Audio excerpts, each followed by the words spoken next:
제가 전에 말했지만은 요한계시록을 파악하려면 마치 산을 탐색하는 것처럼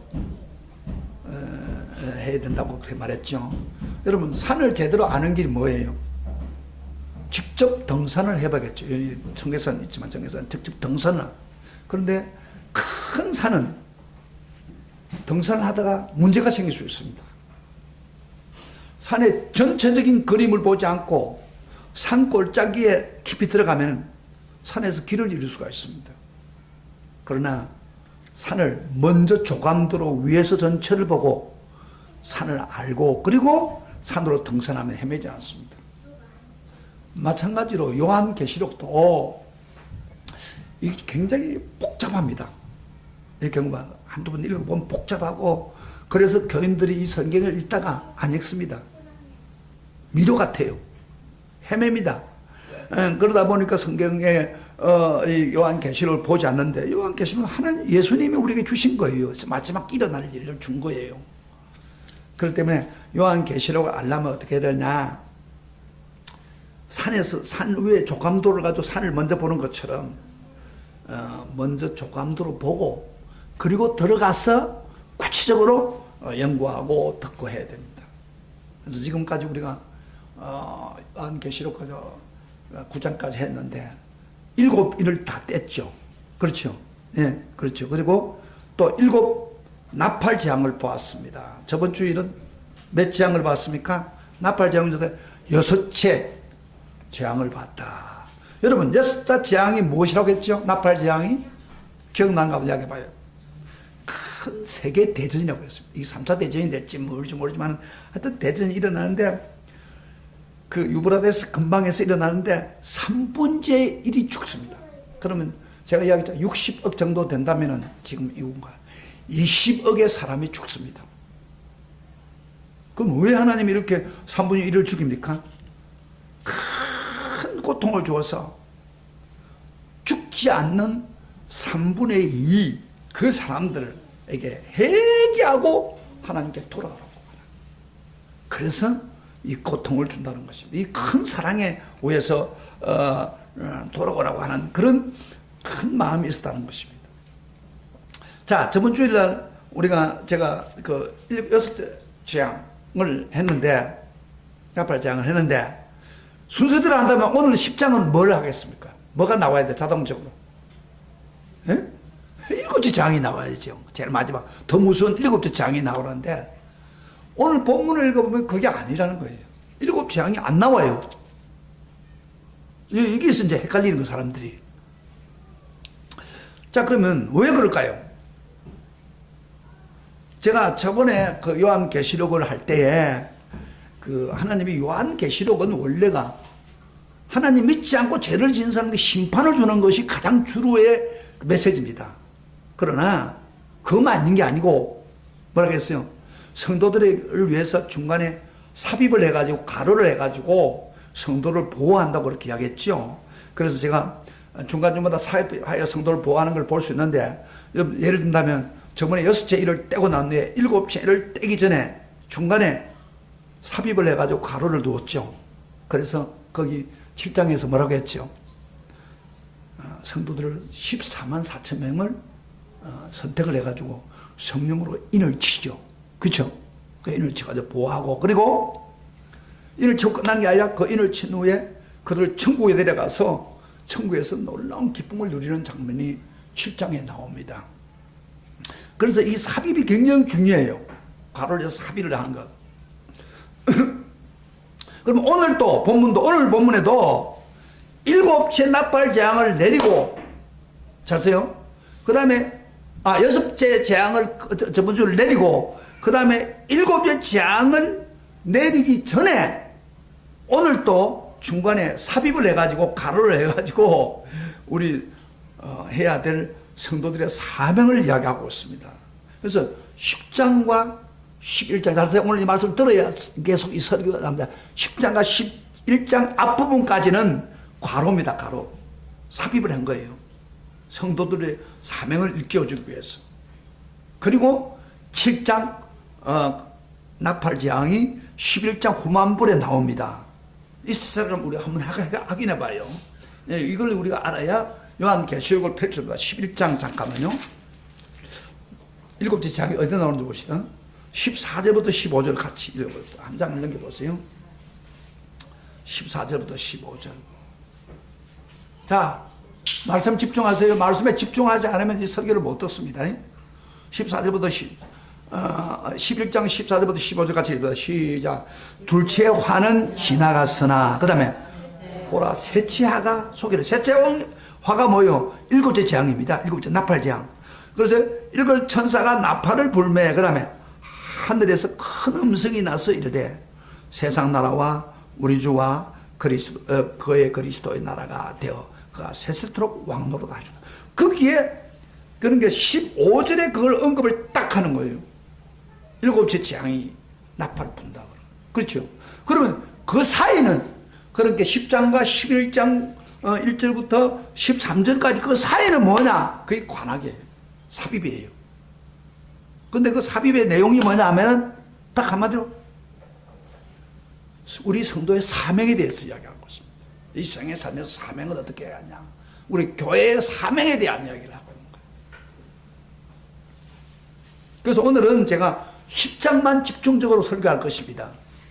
그리고 다음 주에는 11장 부분 교회의 사명이 뭔가 하는 것을 좀 계속해서 말씀을 드리려고 합니다. 자, 그러면은 우리가 그 감당하기 위해서 교회 받은 사명이 무엇이며 그 다음에 어떻게 구체적으로 감당해야 됩니까? 여러분, 여섯째 나팔 재앙까지 주면서 하나님이 원하는 의도가 뭐예요? 그 나팔 재앙을 통해서 고통을 세상에 주는 거예요. 안 믿는 사람에 특별히 주면서 회개하고 돌아오라고 하는 거예요. 그게 하나님의 핵심이에요. 그런데 사람들이 회개하고 안 돌아온단 말이에요. 그러면 우리 교회가 할 일이 뭡니까?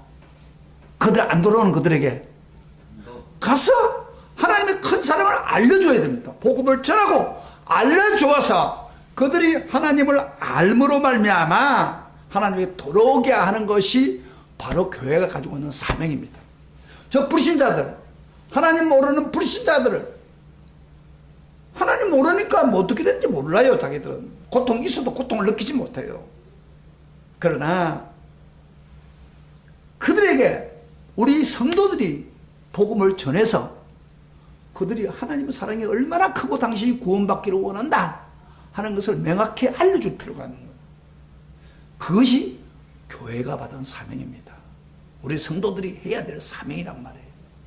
그거를 오늘 이 시간에 10장에서 이야기를 하고 있는 거예요. 10장부터 11장까지. 제가 여러분들 이 저 강의를 들으면서 쭉 시리즈를 들으면요, 이게 복잡하지 않아요. 그러니까 딱 집어주면 여러분들 그 말이구나. 그것 때문에 지금 이야기. 자, 그래서 오늘은 어떻게 하면 이 교회 사명이 불신자들에게 복음을 그 하나님의 목적을 이룰 수 있도록 사명을 감당할 수 있을까? 이런 주제가 지금 10장에서 흐르고 있습니다. 자, 그러면 그걸 한번 하나하나 우선 이걸 알려면 이 배경을 한번 봅시다. 좀 복잡하게 써놨지만은 정리하겠습니다. 1절부터 우리 10장 다시 내려가서 1절부터 2절을 먼저 보시면서 그 배경을 먼저 봅시다. 다 같이 시작. 내가 소리를 내어서 읽으세요. 내가 보니 힘센 다른 천사가 구름을 입고 그 다음에 하늘에서 내려오는데 그 다음에 그 머리 위에 무지개가 있고 그 얼굴은 해 같고 그 발은 불기둥 같으며 그 손에는 패 놓인 작은 두루마리를 들고 그 오른발은 바다를 밟고 왼발은 땅에 밟고 여러분 이거 보면 어때요? 뭐야 이게 뭐야? 괴물 같은 그런 느낌이 들잖아요. 근데 이거 제가 설명하기 잘 들어보세요. 여기 힘센 천사가 나타나는데 이 천사가 얼마나 큰지 하늘과 바다를 한 발은 하늘을 밟고 하늘은 땅에 맞아 아주 큰 천사예요. 근데 그 천사는 보니까 구름을 입고 여기 보세요. 그 다음에 내려오는데 그 머리에는 무지개가 있고 얼굴은 해같이 빛나고 그리고 발은 바다 땅을 밟은 그런 분이에요. 자, 손에 또 작은 두루마리를 들고 있었어요. 이분 누구예요? 우선 이것부터 정리가 돼야 돼요. 이 누구예요? 이게 성경에 두 가지 해석이 있습니다. 하나는 이분이 바로 예수님이다. 힘센 천사가 바로 예수님이다. 그렇게 말을 하는 사람이 있고, 그 다음에 또 어떤 사람들은 그게 아니고 예수님의 권세를 위임받은 그 큰 천사 중에 하나다. 그렇게 주장합니다. 그 이유는 예수님을 왜 천사라고 하느냐 그 말이죠. 힘천사, 차라리 예수님이라고 할지 왜 힘센 천사라고 했느냐, 그런 것을 가지고 반론을 합니다. 그러나 어쨌든 이 두 가지 중에 예수님이라든지 아니면 예수님의 권세를 위임받은 천사, 그렇게 해도 결국 공통적인 뭐예요? 결국 예수님을 나타내는 거예요, 이 내용이. 그래서 우리가 성경 한번 봅시다. 그 모양이 구름을 입고 그랬어요. 여러분요, 구름을 입었다는 게 뭐예요? 하나님의 영광을 나타내고 있는 예수님을 가르치고 있는 거예요. 그리고 머리 위에 무지개가 있다 그랬는데, 여러분 무지개가 누구한테 있었어요 원래가? 요한계시록 읽어보면 4장에 보면 뭐예요? 하나님 보좌 앞에 가니까 무지개가 들렸다고 그러죠. 그러니까 우리 예수님도 어떤 말했으면 하나님과 동등하다는 것을 이야기하여 줍니다. 그 다음에 얼굴에 해같이 빛났다는데, 예수님이 배나 산상 올라갈 때 얼굴에 해같이 빛났다고 했죠. 그리고 그 발은 불기둥 같다고 하는데, 바다와 땅을 밟았다. 불기둥은 하나의 심판을 이야기하는데, 바다와 땅을 밟았다 그 말은 온 세상을 심판하신 주님을 표현하고 있습니다. 그래서 이 힘센 천사는 사실 예수님을 말씀하고 있는 거예요. 그런데 여기 이제 오늘 중요한 설교의 핵심입니다. 그 손에 펴놓은 작은 두루마리를 들고 있었다 그 말입니다. 작은 두루마리가 뭐예요? 두루마리라는 게 여러분 뭐예요? 책입니다. 책인데 옛날 책을 두루마기식으로 되어 있잖아요. 근데 작은 두루마기를 갖고 있었다. 오늘 여러분 설교 들으세요. 오늘 설교 제목이 뭐예요? 제목 잊어버렸는데, 작은 두루마기를 먹고 전파하라. 그게 오늘 핵심이에요. 그럼 작은 두루마기가 뭐냐 이 말이에요. 그걸 제가 지금 당장에 그 정의를 내리지 않겠습니다. 이걸 이제 오늘 읽어 나가면서 제가 정의를 내리는데, 우리 예수님은 사실은 작은 두루마기도 갖고 있었지만 원래가 하나님 앞에 있는 봉한 그 미래에 일어날 7인을 예수님이 뗀 분이죠. 예. 그러면서도 오늘은 작은 두루마기를 가지고 있습니다. 자, 그러면은 조금 더 진전해 나가봅시다. 우리가 3절 4절에 한번 읽어봅시다. 다 같이 시작. 사자가 부러지는 것 같이 큰 소리로 외치니 그가 외칠 때에 7 우레가 그 소리를 내어 말하더라. 7 우레가 말할 때에 내가 기록하려 하다가 곧 들으니 하늘에서 소리가 나서 말하기를 7 우레가 말한 것을 인봉하고 기록하지 말라 그럽니다. 이 사자가 부러진 것 같이 큰 소리를 외쳤다고. 그런데 우리가 볼 때는 고마 누가 사자 부르는 것처럼 그러는데, 영어로 보니까 그가 사자 부르는 것 같이 소리를 질렀다. 그가 누구예요? 바로 힘센 천사, 예수님 상징하는 그분이 막 하늘을 향해서 큰 소리로, 사자 여러분 사자 얼마나 무서운 소리입니까? 으악 하면서 외치는 거예요. 외쳤더니 그 하늘에서 반응이 오기를 어떻게 반응이 오냐면은 7 우레가 소리를 내다 쾅쾅쾅쾅쾅 하면서 7 우레가 말이요, 에? 막 떨어지는 거예요. 벌써 이렇게 하는데도 졸고 앉아있는 사람이 들어봐요. 제가 여기 뭐 소리를 내가면서까지 하는데도 졸고 앉아있으면 그 사람은 어떻게 하겠어요? 깨어나라 그 말이에요. 쾅쾅쾅쾅 하는데 쾅쾅만 한 게 아니고 그 우레 소리가 7 우레 소리가 나는데 거기에 말을 하는 거예요. 그 소리 가운데서 말을 하는 거예요. 그래서 그 우레 소리를 기록하려고 했어요. 우레 소리 나면서 그 말하는 걸 기록하려고 하니까 뭐라고 해서 하나님이 그거는 기록하지 말라 그런 이야기예요. 그렇게 하늘에서 소리가 들린 거예요. 이 우레 소리가 나는데 소리가 들린다는 말이 조금 이해가 안 되죠. 그런데 우리가 예수님 당시도 예수님이 그 하나님 아버지 앞에 기도를 직접 하는데 하늘에서 천둥이 일렀다고 성경은 말하고 있습니다. 우리 한번 성경 한번 찾아봐요. 거자 무슨 소리가 들리는지 한번 마태복음 요한복음 12장 요한계시록 놓고요. 앞으로 요한복음 12장 28절부터 29절 예수님이 하나님 아버지 앞에 직접 기도를 하는데 어떤 일이 벌어졌는지 봅시다. 29절 시작. 12장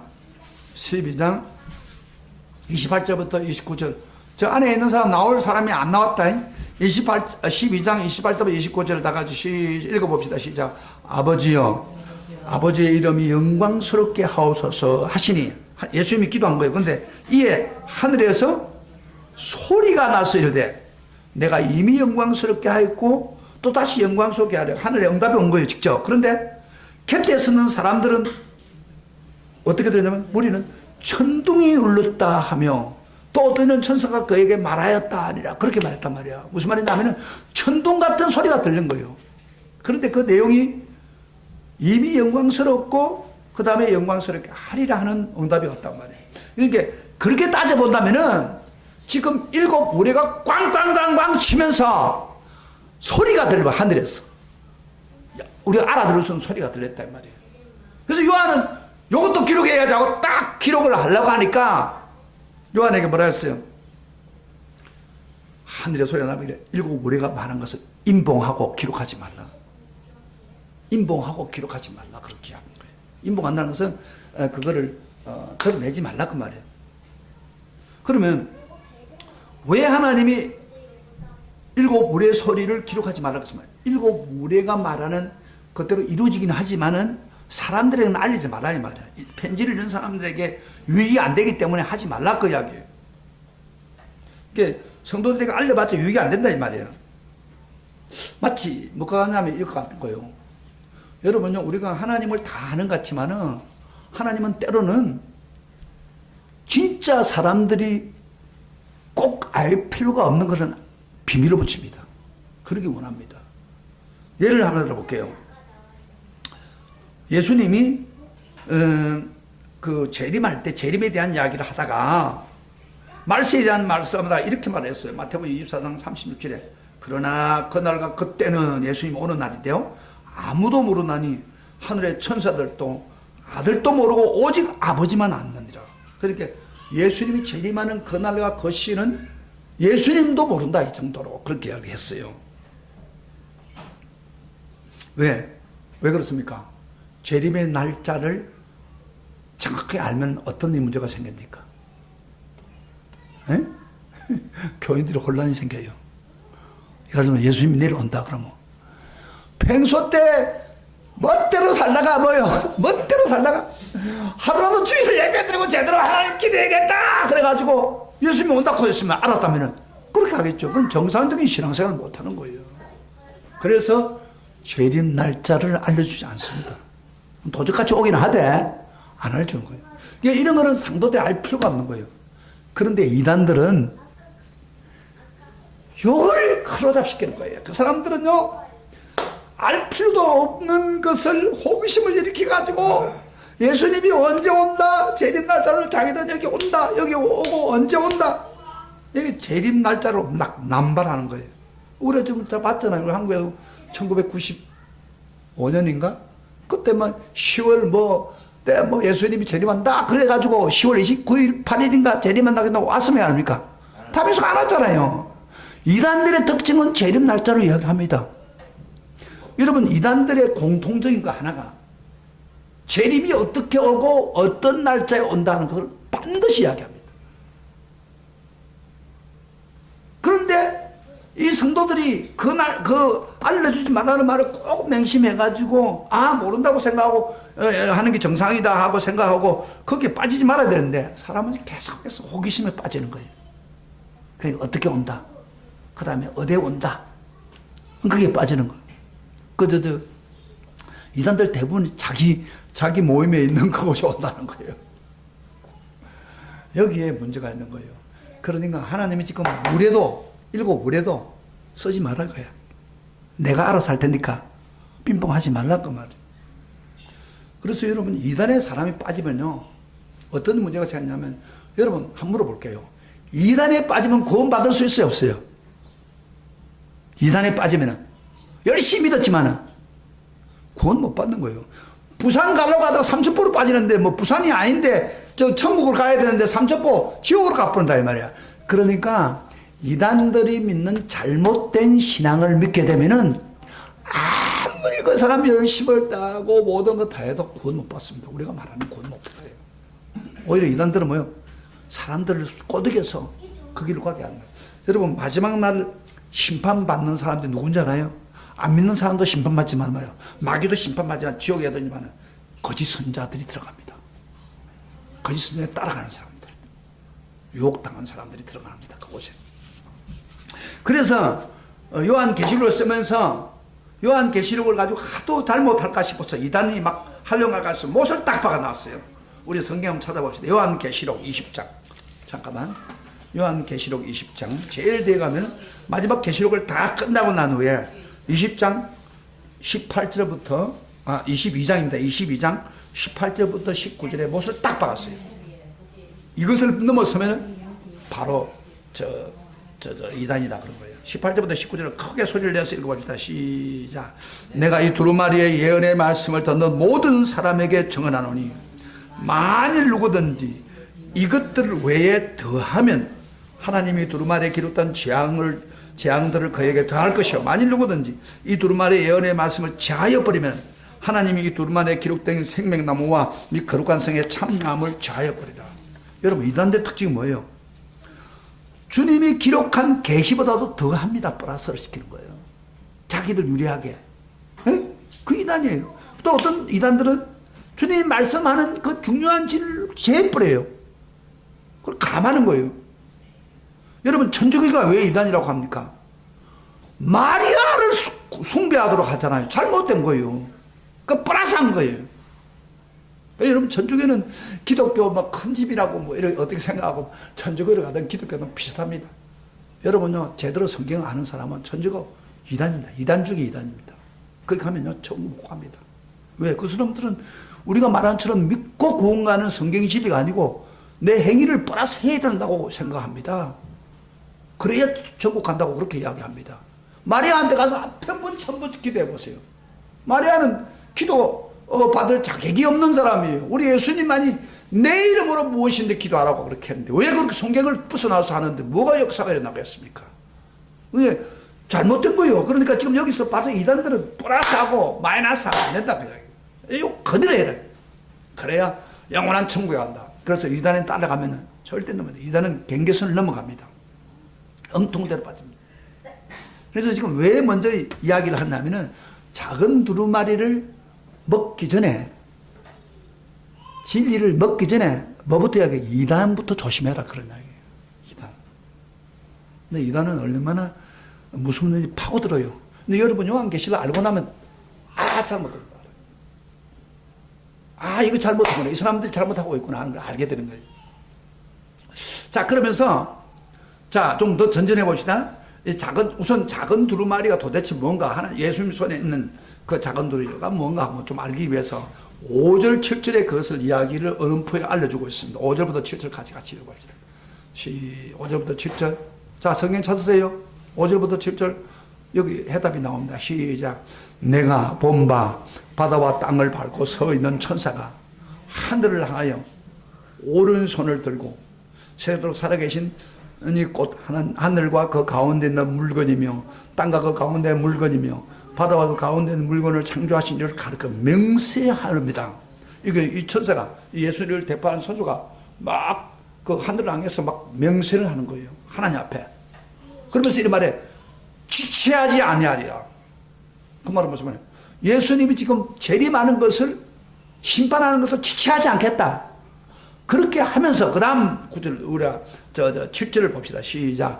일곱째 천사가 소리내는 그날 그의 나팔을 부르고 할 때에 그 일곱 천사 소리내면서 일곱 나팔을 부르고 할 때에 그 다음에 하나님이 그의 종 선지자들에게 전하신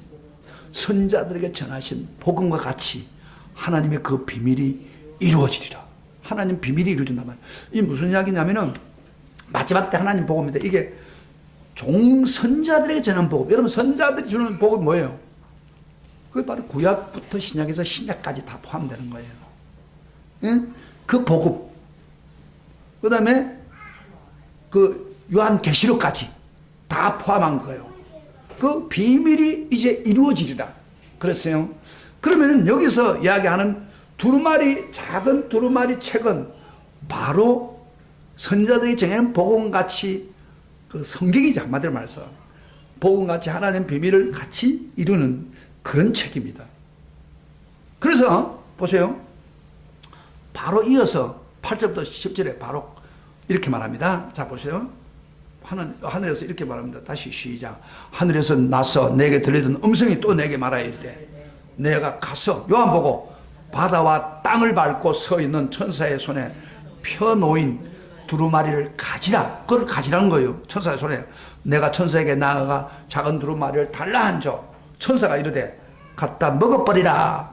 내 배에 쓰나 내 배에는 꿀같이 달리라 하거늘 내가 천사의 손에 작은 두루마리를 갖다 먹어버리니 내 입에는 꿀같이 다나 먹은 후에 내 배에서 쓰게 되더라. 그렇죠?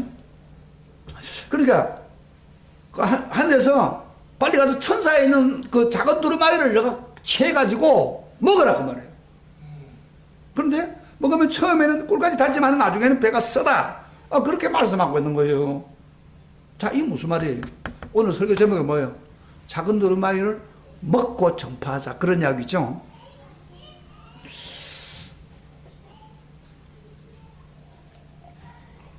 그러니까 작은 두루마리는 한마디로 말해서 상징적으로 거기에 뭐가 있냐면 지금까지 구약에서 내려왔던 성경 전체와 신구약 성경과 그 다음에 요한계시록까지 포함되는 거예요. 그러니까 여기 기록된 거예요. 이 기록된 거를 뭐라고요? 요한복음 먹으라 그 말이에요. 근데 여기서 참 중요한 것은 먹으라는 말이 무슨 말이에요? 그 책을 먹으라. 소화를 완전히 하라 그 말이에요. 그때 여러분 성경을 들을 때 그만 머리로만 듣고 그다 지식적으로 알고 소리가 듣고 눈으로 보고 끝나면 안 된다는 거예요. 그걸 완전히 소화가 되도록. 여러분요, 먹으면 어떻게 됩니까? 우리가 음식을 먹으면 살이 더 피가 되잖아요. 그렇죠? 내꺼이면 되는 거예요. 그래서 우리가 하나님 말씀의 진리를, 복음에 대한 진리를 완전히 소화를 해야 돼요. 내 것이 되게 만들어야 된다 이 말이에요. 내 것이 되게 된다. 이걸 지금 이야기하고 하는 거예요. 그러면서 하는 말이 그걸 제 것으로 되면 먼저 입에 달리가 꿀 같아. 그러니까 하나님 말씀을 깊이 알고 나면 막 기쁨이 생기잖아요. 여러분 설교도 열심히 들으면요, 이 설교 듣는 순간에 마음에 기쁨이 생겨요. 제가 어떤 분들 보면 이 설교를 하다 보면요, 이게 나가는 걸 보면요 알아요. 어떤 분은 얼굴에 기쁨이 가득 차가지고 만족해서 가는 사람이 있고, 어떤 사람은 설교를 듣는 동 많은 사람은 막 도망가는 것처럼 가는 사람 많아요. 왜? 설교를 열심히 듣고 내 것으로 만들면 그 기쁨이 오는 거예요. 꿀처럼 답니다. 오늘 말씀이 꿀처럼 달기를 축복합니다. 아멘. 축복합니다. 아멘. 그리고 그 다음에 나중에 쓰리라 그랬어요. 배가 쓴다 그 말은 무슨 말입니까? 이게 이제 중요한 거예요. 이 말씀을 알고 이걸 적용을 하는 과정에서 쓰는 일이 벌어진다 그 말이에요.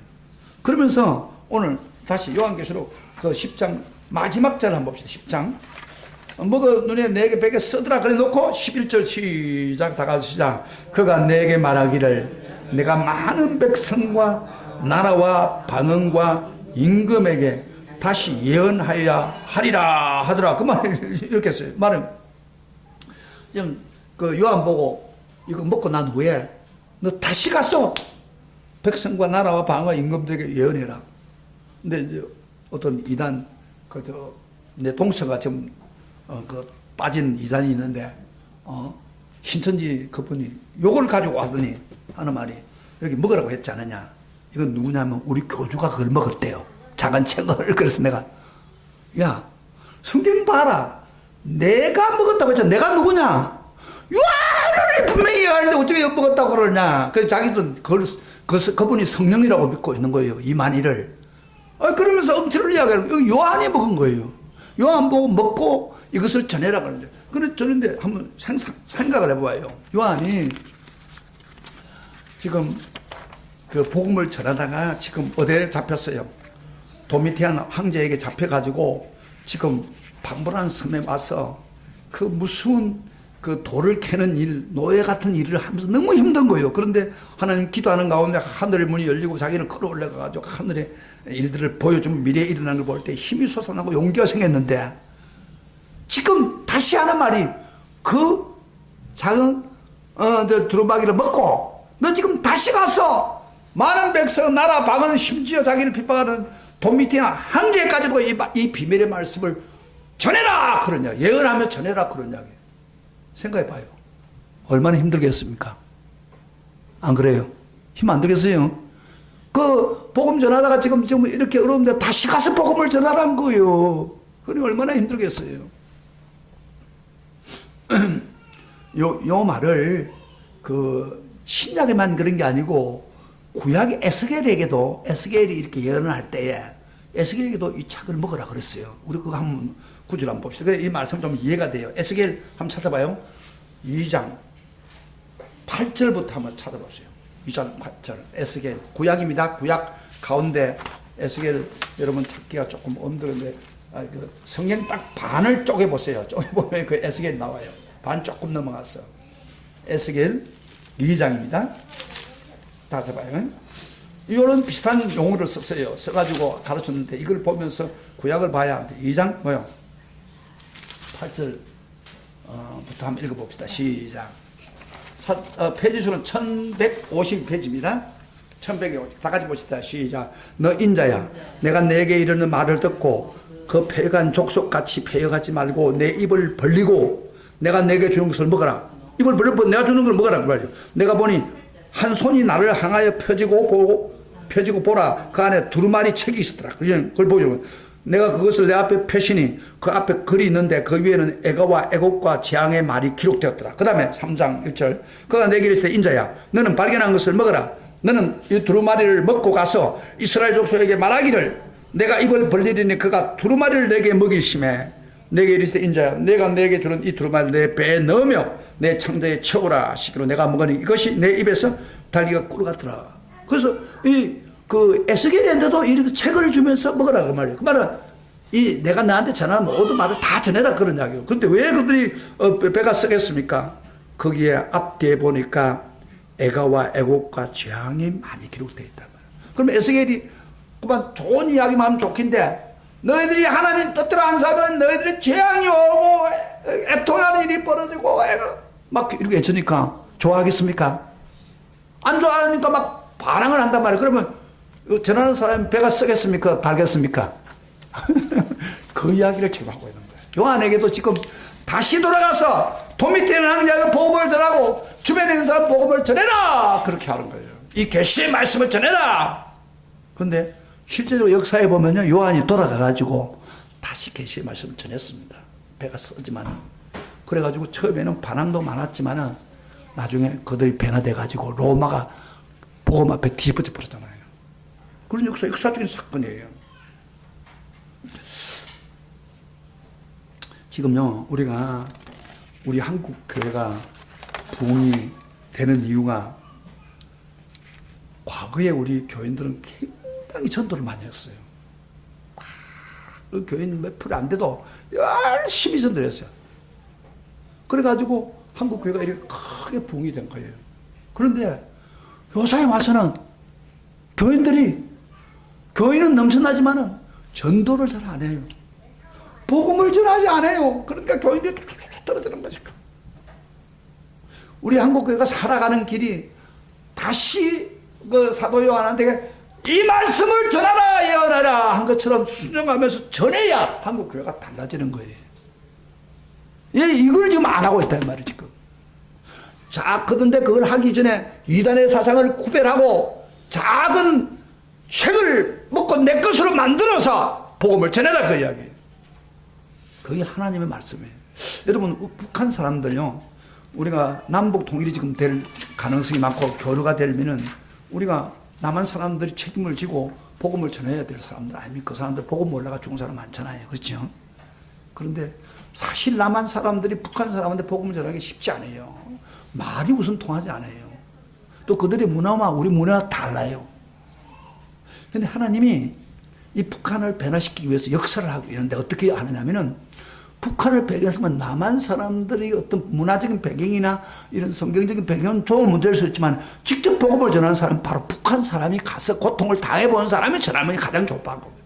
그래서 지금 그런 역사를 하나님 일으키고 있어요. 제가 저번에 주 찬양 목사 이야기했죠. 그 이야기도 그 사람을 완전히 변화시켜서 북한에 변화시키려고 하는데 이번에도 이번에 미션을 해보니까 여기 계신 분 그 이름이 예영 이상이라고 하는데 여러분 보세요. 사진 보세요. 잘 모를지 모르지만 이건 남한 사람 같아요? 북한 사람 같아요? 아주 얼굴이 평화 같아요. 남한 사람 같이 보이죠. 근데 북한 사람이에요. 이 사람 자기 간증을 하는데 1997년에 이럴 때 양강도 해산역에서 먹지를 못해가지고 완전히 다 죽게 되는 순간에 힘이 없어가지고 땅바닥에 쓰러지고 있는데 21살 처녀입니다. 그런데 어떤 지나가던 여자가 그러지 말고 중국을 가세요. 중국 가면 먹을 게 많습니다. 돈도 버리고. 그래서 그 말을 듣고 차라리 뭐 굶어 죽는 것보다도 중국 가다가 맞아 죽더라도 중국 가자 그래가지고 이 박예영 씨가 중국을 갔어요. 그래가지고 3년 동안을 그곳에서 일하고 그러다 보니까 이제 뭐 그 중국의 그 깡패 같은 사람들한테 중국 동pak 폭력배기 막 위험한 일도 당하고 그 다음에 나중에 3년 만에 공안부에 북한 공안부에 잡혔어요. 잡혀가지고 와야 되는데 그 고비에 기적이 일어났어요. 그래서 가지 않도록 그렇게 하나님이 해주셨어요. 그러다가 안 되겠다. 이게 남한으로 탈출해야겠다. 그래가지고 이 사람이 남한으로 탈출하기 위해서 그 태국으로 들어갑니다. 태국으로 넘어갔는데 태국의 한인교회 목사가 이런 이야기를 하더랍니다. 그 예배 때 여러분이 남한에 가서 신앙생활 하려면 신앙생활을 해야 남한에 잘 적응할 것입니다. 그렇게 이야기를 하기에 이분이 감동이 돼가지고 계속 집회마다 참석을 했답니다. 이분이 그곳에 가서 참석을 하는 가운데 새벽에도 참석하는데 새벽 기도하는 중에 은혜를 받았어요. 이 사람이. 박예영 씨가 새벽 기도 은혜를 받고 그런데 은혜를 받고 나니까 그때보다 하나님이 막 역사를 하는데 어느 날 꿈을 꾸는데 놀라운 일을 봐서 꿈을 꿨는데 자기가 옛날에 했던 그 꿈이 나오는데 자기가 굶고 쓰러졌던 그 장면이 나오는데 그 쓰러진 그 옆에 한 분이 옆에 계시는 거예요. 이 보니까 예수님이에요. 이게 자기가 굶어 죽을 직전에 그 중국으로 가시오 하고 이야기할 때 벌써 예수님이 그를 굶어 죽지 못하더라는 거예요. 그 다음에 그게 폭력병에 어려움을 당했을 때 보니까 그 꿈에 보이는데 예수님 옆에서 자기를 도와주고 있는 거예요. 이게 보이부에 잡혀가지고 북한에 돌아가는데 다해가는데 예수님이 거기에 자기 옆에 딱 계시면서 못 가도록 막아주는 거예요. 그래서 이 사람이 완전히 깨어져 버린 거예요. 그 꿈을 느끼고 주님이 내가 왜 이렇게 어려운 일을 극복해서 한국까지 돌아올 수 있었나? 그 한순간순간마다 눈에 안 보이지만은 예수님이 옆에서 도와준 걸 생각하고 그때 은혜를 받고 난 후에 이 사람 마음이 바꾸진 거예요. 그래서 나도 이제 북한을 위해 살아야겠다. 북한 주민들을 위해 살아야겠다. 예수님이 나에게 희생한 것처럼 그들에게 해야겠다. 그래가지고 이 사람이 신학을 공부했어요. 감리교 신학을 공부하고 그리고 저녁쯤 되면은 한국에도 보면은 이렇게 예수 못 만난 사람들 자살하는 사람 많잖아요. 자살 사이트 근데 찾아가지고 그 사람들 만나가지고 이렇게 이야기했답니다.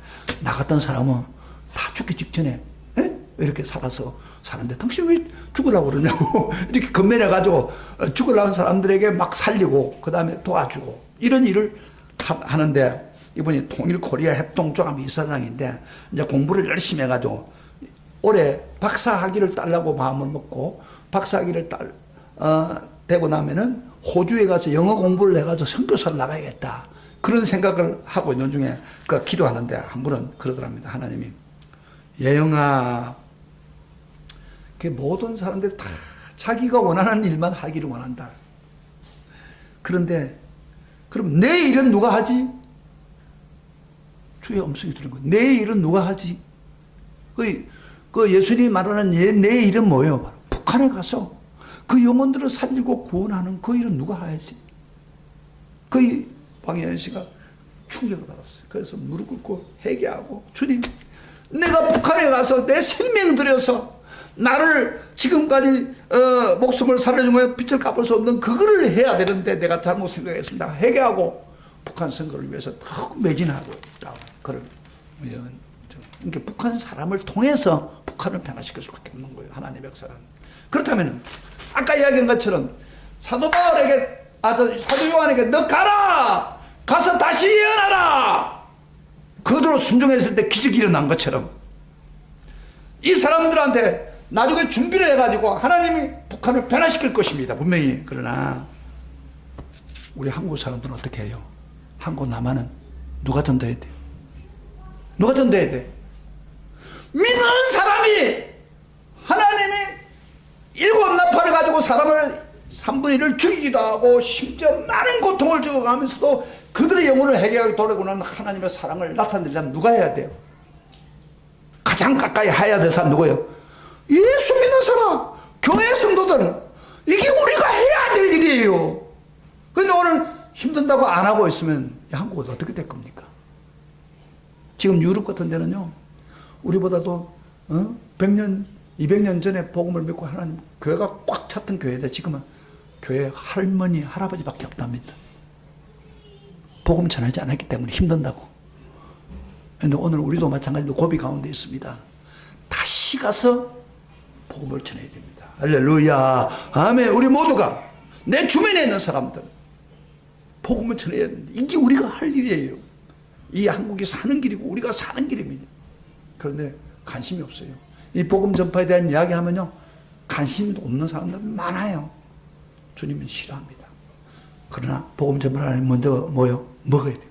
작은 누나를 먹어야 돼요. 내 것으로 만들고 이단에 빠지지 말고 그 복음을 전하면 역사가 일으킵니다. 할렐루야. 그렇게 되기를 축복합니다. 이게 오늘 이 본문에서 나오는 메시지입니다. 자, 그래서 이런 축복이 여러분에게 있기를 주의 이름으로 축원합니다. 우리 다 같이 일어나시길 바랍니다. 찬송 하나. 오늘 말씀을 생각하면서 찬송 하나 부르겠습니다.